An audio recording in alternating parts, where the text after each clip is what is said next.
को पंचांग के अनुसार सावन माह के शुक्ल पक्ष की पूर्णिमा को रक्षाबंधन का त्यौहार मनाया जाता है।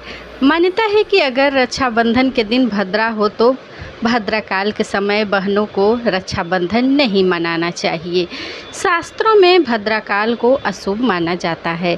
पंचांग के अनुसार इस बार रक्षाबंधन के दिन कुछ खास योग भी बन रहे हैं, जिसके चलते यह रक्षाबंधन बहुत शुभ है।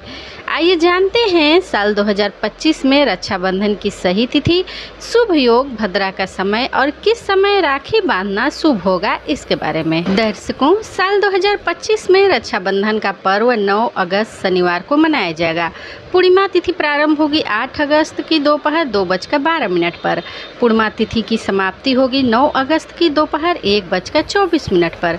भद्रा का समय होगा 8 अगस्त शुक्रवार दोपहर के 2:12 से 9 अगस्त प्रातःकाल 1:52 तक। ज्योतिष शास्त्र के अनुसार 9 अगस्त को भद्रा सूर्योदय से पूर्व समाप्त होगी, जिसके बाद रक्षाबंधन मनाया जाएगा।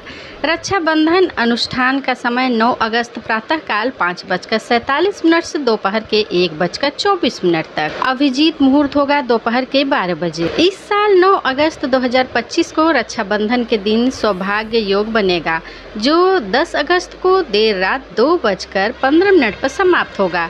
इसके बाद शोभन योग का निर्माण होगा। वहीं इसी दिन सर्वार्थ सिद्धि योग सुबह के 5:47 से दोपहर के 2:23 तक है। तो आइए दर्शकों, आप जान लेते हैं रक्षाबंधन के दिन कुछ किए जाने वाले कारगर उपायों के बारे में। दर्शकों, राखी बांधने के बाद भाई अपनी बहन को उपहार में कुछ सिक्के या धन अवश्य दे। यह धन बहन को अपने पर्स में रखने के लिए कहा जाए। इससे बहन के जीवन में लक्ष्मी का वास बना रहता है। राखी के दिन लाल या पीले धागे में हल्दी लगाकर उसे अपने घर की तिजोरी या धन रखने वाले स्थान पर बांधे।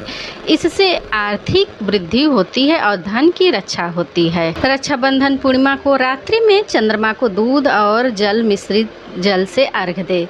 इससे मानसिक तनाव दूर होता है और सौभाग्य बढ़ता है। राखी बांधने से पहले बहन भाई की नज़र उतार सकती है। 7 बार नमक या लाल मिर्च को उसके सिर से घुमाकर जल में बहा दे। इससे बुरी नज़र का असर खत्म होता है। तो दर्शकों, अगर आपको उपाय अच्छा लगे तो आप चैनल को सब्सक्राइब भी ज़रूर से ज़रूर कर लीजिएगा और वीडियो को जितना ज़्यादा हो लाइक और शेयर भी कर लीजिएगा। मिलते हैं अपने नेक्स्ट वीडियो में, तब तक के लिए श्री शिवाय नमस्तुभ्यम, हर हर महादेव।